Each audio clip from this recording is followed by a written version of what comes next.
Thank you, Voice of Truth Choir. There we are. So great to have you. So great. So good morning once again. So let's start with our focus statement as we do every Sunday, shall we? With all the V's. Now I have to tell you, I introduced this to a crowd of about 35 in Denver when I was doing the workshop called Love in Action. So I introduced this and I told them, you have to give me all the V's. And they were looking at me like, what are all the V's? And I'm like, vim, vigor, velocity, vivaciousness, vibrancy, and voluptuousness. And 35 people never hearing it before, we're able to do it. So I know that we have all of the V's here. So here we go with our focus statement. It's right there, and it might be up behind me. It's not. It's over there. So on the wall, here we go. We all know it. Ready? 1, 2, 3. We embolden people to live their highest potential through the transformative power of love. Yes. And the folks in Denver loved that. They're like, can we have that? And I said, no, it's ours. But, figure out what works for you. I mean, I'm happy to share the sentiment, but, whatever works for you. So, it was really great. So this year here at Centers for Spiritual Living, the theme for the year is 2020 Spiritual Vision. And the theme for the month of February has been all the colors of love. And today we're talking about It's Like You're My Mirror, or the subtitle for that was Relationships as Spiritual Awakening. Ooh. Relationships as Spiritual Awakening. So that's what we're going to talk about this morning, shall we? So as I mentioned, I was in Denver last week, and Dinah was there with me. So yay, Dinah, thank you for being there.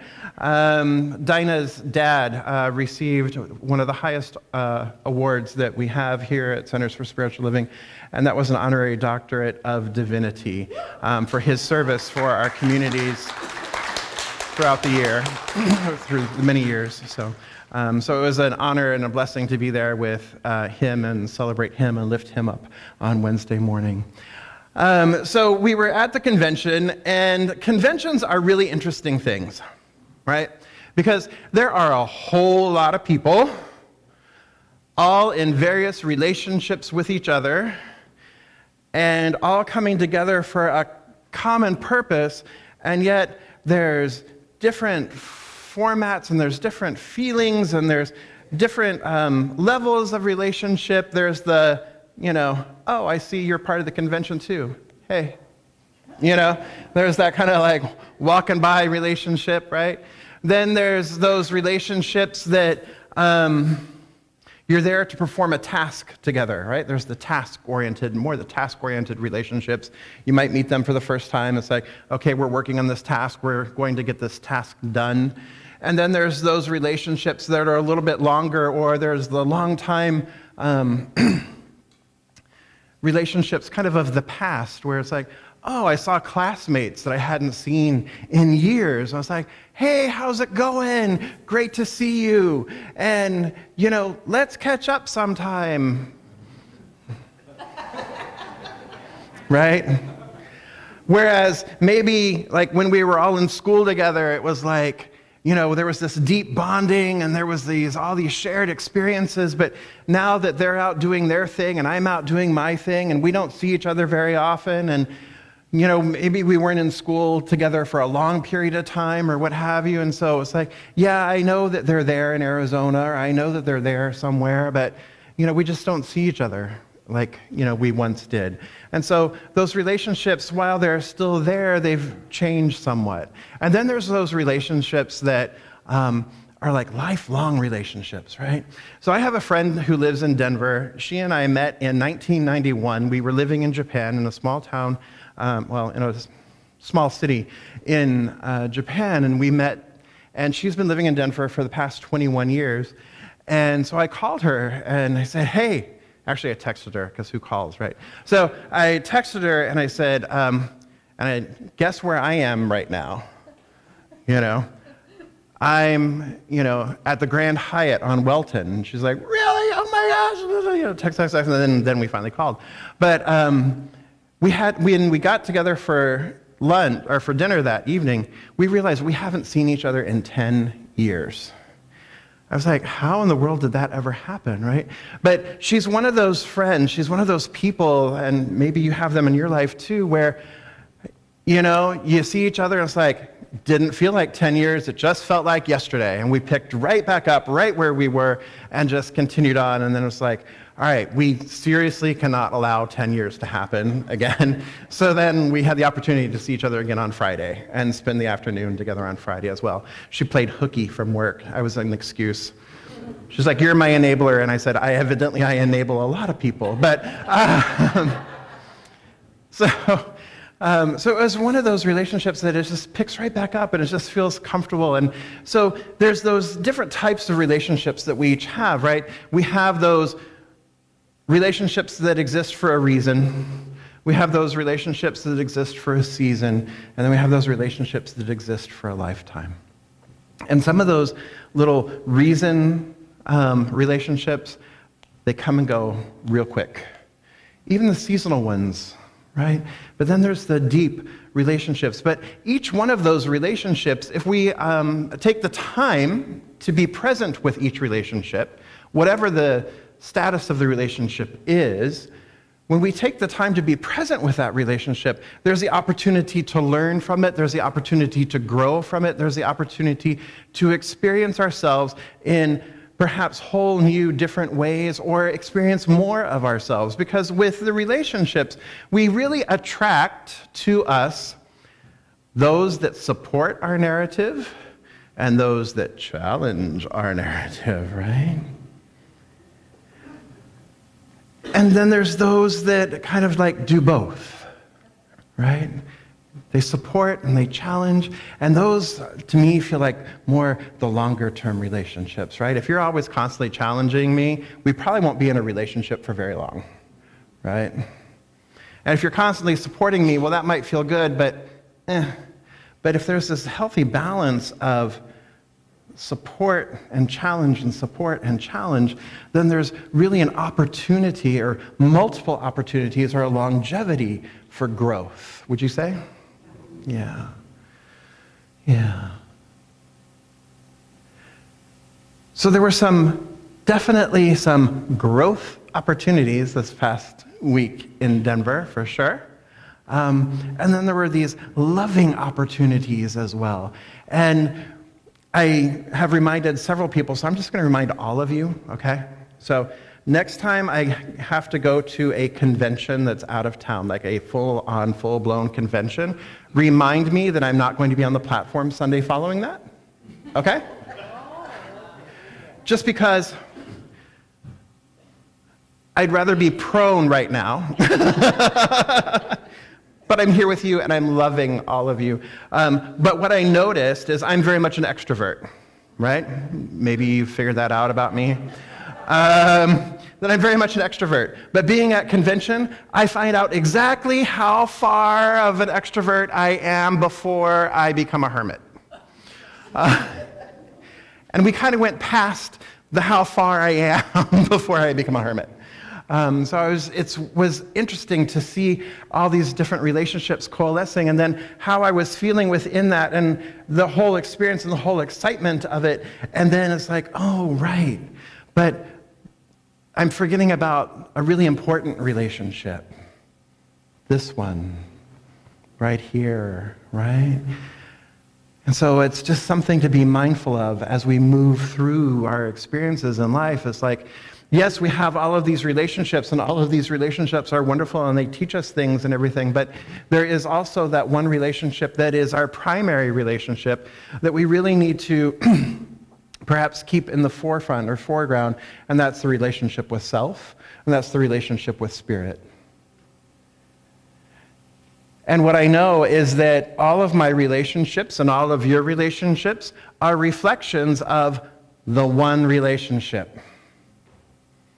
So the person who you absolutely love, and the person who you tolerate, and then the others, and all of these relationships are reflections and aspects of your relationship with yourself and relationship with the divine. How does that land for you? Right?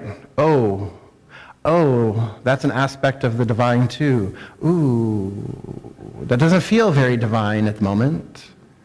Right? Or, oh, this feels wonderful. This feels so empowering. But all of them, there's this whole range that is available to us that is an expression of the one relationship. Because each one of us is an individualized expression of the one life. So when this one life, this individualization bumps up against this individualization, sometimes we're rubbing the rough edges off of each other like sandpaper, right? Or sometimes we're embracing or holding and supporting and loving and lifting, right? And then when we enter into deeper relationships, we have an opportunity, because it's really the depth of the relationship that gives you the depth and the opportunity to go deeper within how you're feeling about yourself and how you're feeling about the one life. So when Ed and I, he's back there in high watch, so I don't know how much he's going to hear. He smiled just a little bit. So when Ed and I were kind of swirling around each other, we had known each other since 2009, right? And we were entering into each other's spheres, and we were really good friends, right? And we did all of our prac studies together. We did all of our prerequisites together. So I like to say we knew each other's daddy issues long before we knew each other's favorite color, right? Because the way our classes work, you go deep, and you go deep quickly, and you learn about each other quickly, and you don't know that, oh, you like sushi too? Oh, okay. You know, all the things that you would normally discover. But in order for the two of us to come together, I had work to do, and he had work to do. I had to let go and allow, rather than trying to drive and force. I had to let go and allow. And he had to open. And so when I finally let go and allowed and stopped trying to force or stopped trying to drive, stopped trying to make something happen, and he finally opened enough, then the two of us came together quickly, even though we had known each other for many years. And so when we came together, we entered into our relationship consciously and intentionally. Because, like I said, we already knew a lot about each other that most people don't know about each other when they enter into a relationship. So we entered into our relationship very consciously and very intentionally. And both being practitioners at the time, it was like, okay, so how do each of us want to show up? How do we want to relate to one another? How do we want to be in relationship with one another?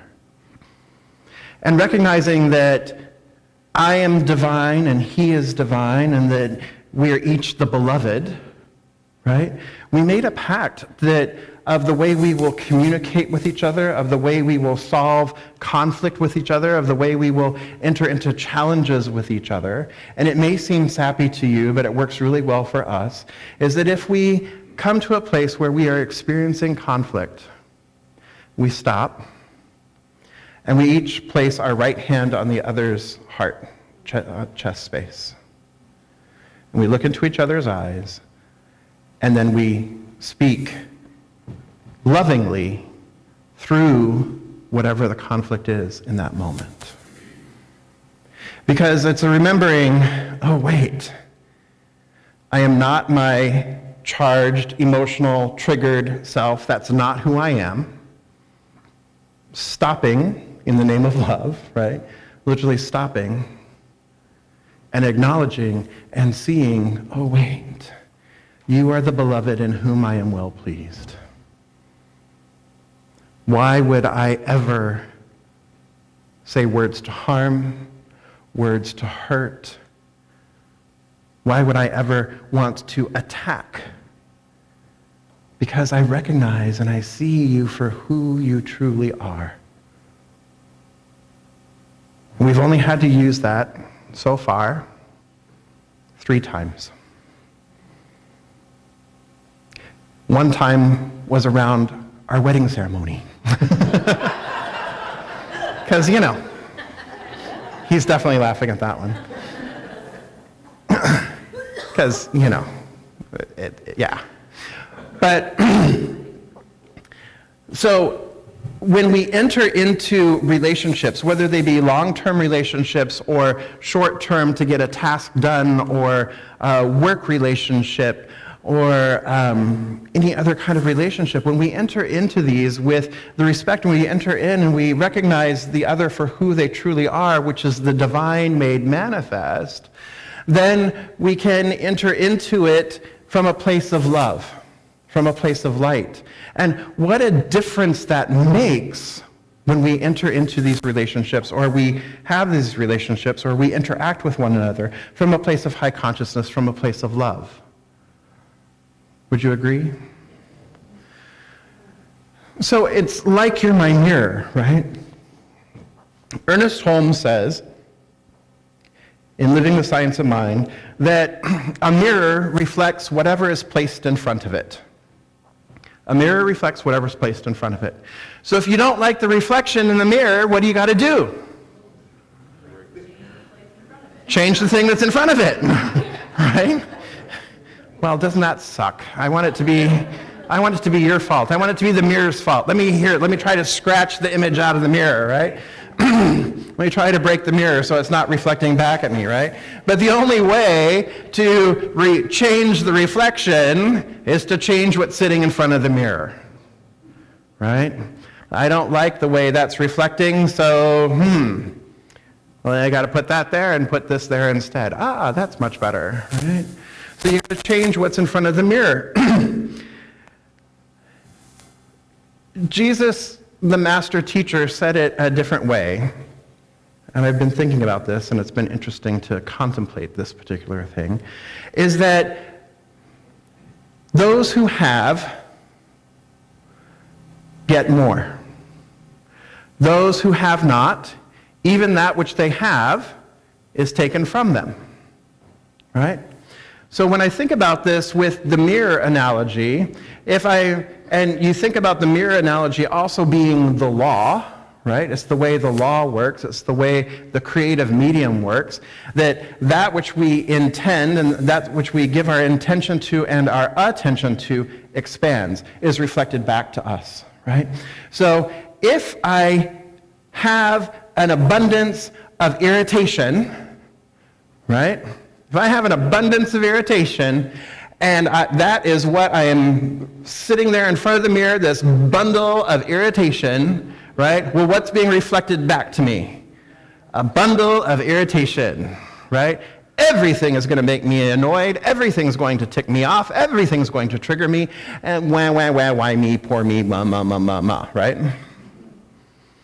Because what I'm putting out has to come back to me, is reflected back to me, right? And so I have an abundance of irritation, so guess what happens? More irritation is reflected back. However, if I don't have much irritation, right? If I remove that, and I don't have much irritation, and I don't really have it, even that which I do have is removed from me, right? Is taken from me. So it works both ways, right? That's a way of like an abundance of irritation, and then the little irritation I do have is like, you know what? I'm not focusing on it, so it's gone, right? Not giving it attention, so it's gone. And it works the opposite too, right? If I'm focused on abundance of beauty or love or joy, and that's what I'm radiating out, then what has to return to me? What's being reflected back to me is that love and that joy is being reflected back, yes? And anything unlike love and joy is then being removed from me, because what I'm putting out is being reflected back. So when you think about this in terms of relationships, how are you walking in your world today? Are you actively engaging in relationships that nurture and support you? Are you actively engaging in beautiful communication? Or are you, because we are social animals, we are drawn to be in connection with one another, we're drawn to be in relationship with one another, but yet we also have this funny little thing called social media, which isn't really so social. Right? I'm right here. Focus right here, not out there. Right? Oh yeah, back here. And then it's easy to hide behind this and forget that everybody is out there. And it's easy to say whatever I want to here and express loneliness and pain and suffering or whatever here. And even though I'm expressing it here, guess what's being reflected back to me? Same thing, right? But if I'm using it as Jubes is using it, Jubel's using it, it's great right now. She's got, make Facebook fun again, right? So if I'm using it for fun and humor or what have you, then, that's what's going out. So then what's coming back, right? It's all this exchange regardless of the medium. Would you agree? So it's an ebb and flow, or it's a flowing, it is a reflection. So what is it in this moment that you would like to see reflected in your mirror? What is it? Because you're at choice. You get to decide who's going to show up in your mirror. Right? For good, bad, or other, you get to decide who's going to show up. Because you're going to get reflected back to you that which you are putting out, that which you are expressing. And each one of us is the divine, so we have a moment in every day to express more of the divine and have that reflected back to us, rather than expressing something else, something other, something less than. Our small egoic selves who get triggered and pushed, right? Or who react rather than respond. When we talk about ego is neutral. A lot of people want to make ego out to be the new thought devil or the metaphysical devil. It's like, oh, I got to let go of my ego. I got to do something about my ego. It's my ego, right? Ego itself is neutral. Ego is simply the framework. It's simply the 2x4s, it's the studs, it's the steel girders, whatever you want to call it. All it is it's the framework. Ego itself is neutral. What we hang on it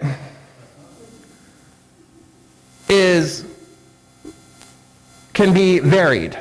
What we choose to hang on the framework, would you say, right? You can make a stucco building, you can make a brick building, you can make a building out of wood, and then, the big bad wolf can try and blow it all down. But, right, whatever we choose to hang on the framework, that is there. And then it is the framework's job to maintain the integrity of the structure. Yes? So it is your ego's job to maintain the integrity of the structure.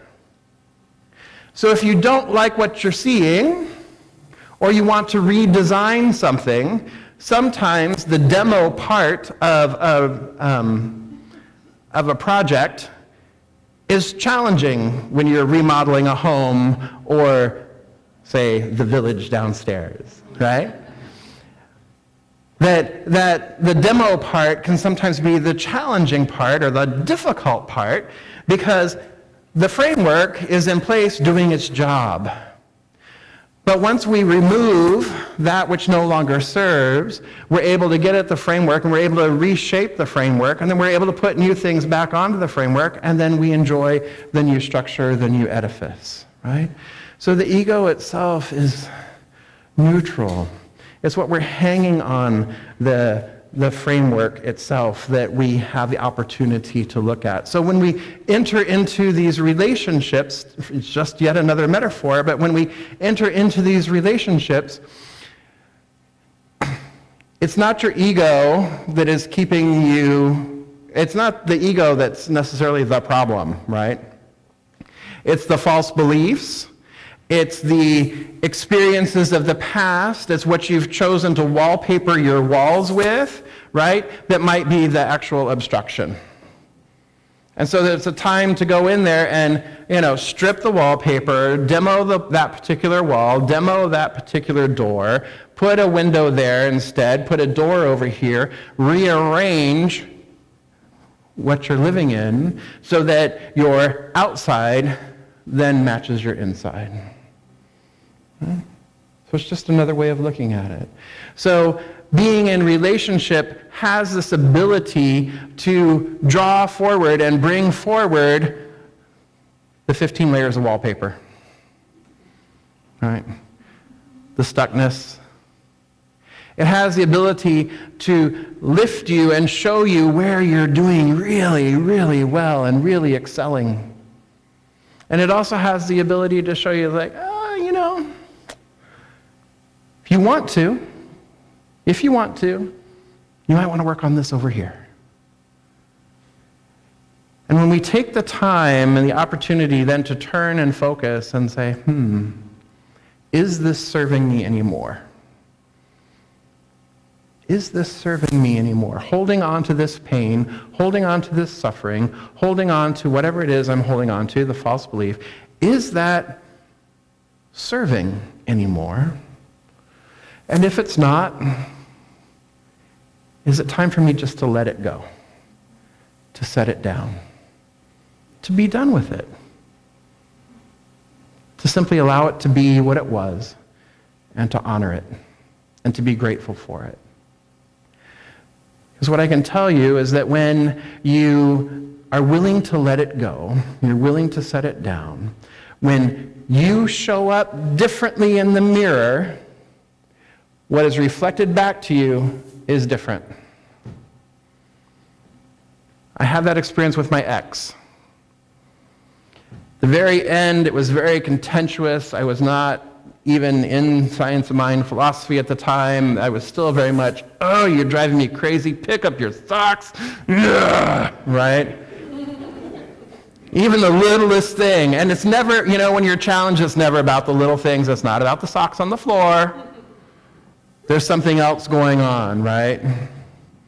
There's something behind that, because the socks on the floor are inconsequential. So it's something that's going on behind that. But when you turn and you look and you say, okay, so it's not about the socks, so what is it really about? Oh, it's about I'm feeling disrespected. Well, why am I feeling disrespected? Oh, it feels like I'm not being cared for. It feels like I'm not important because this is just a passive-aggressive way because they know that they are ticking me off to no end because, I've said it before, pick up your socks, right? It has nothing to do with the other person. It had everything to do with me. And so when I realized that, when I woke up to that fact, I was like, whoa. So how do I want to show up differently here? How do I want to behave differently here? Let me do the work with me, let me do the work on me, and let me see something different here. And you know what happened? Yes, we split up, but you know what happened?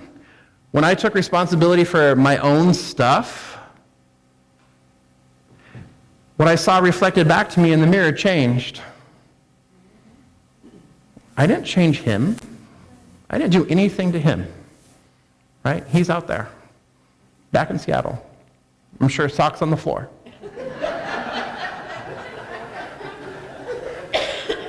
Mom and Dad, no. But I didn't change him, I changed me.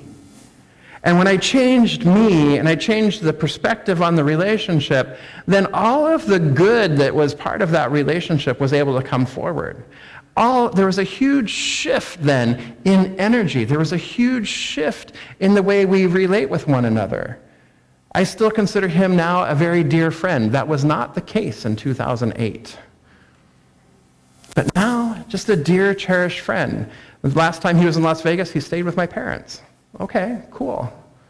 And Ed and I still have some of his stuff in my garage, but all right, whatever. Eventually he'll get it. Doesn't matter. But see, what was in front of me shifted because I shifted. What was reflecting back shifted because of the way I shifted, right? Or I tore down the walls and put up, new fiberboard, right? So that's the opportunity that we have each and every time. Each one of us has that opportunity with every single relationship, if we want to, if we're willing to take the time to invest. Each relationship is a spiritual awakening if you say yes to it. Each relationship is a spiritual awakening if you say yes to it. And you don't have to say yes to it. But I guarantee you, 5 months later, 5 years later, 50 years later, it's going to show up right here again too, right? And then we have the opportunity to deal with it then. Because we either support or challenge the narrative. But the one true narrative is that we are all one. One. Right? We're just individualized expressions of the one, walking each other home. So let's do so in love, let's do so in light, let's do so in compassion, and let's do so from a place of openness. Yes? Yes. Yes, and so it is.